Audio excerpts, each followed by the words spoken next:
কাছে আমার সমস্ত দায়িত্ব ভার দিয়ে যান।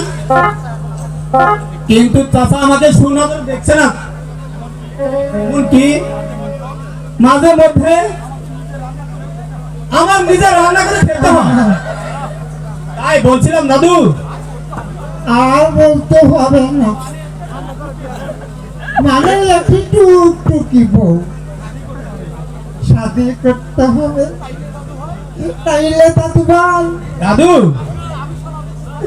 আমি শালা বেঁচে থাকতে তুমি কষ্ট করবে কেন? পাত্রী নেই তো, পাত্রী চাই তো,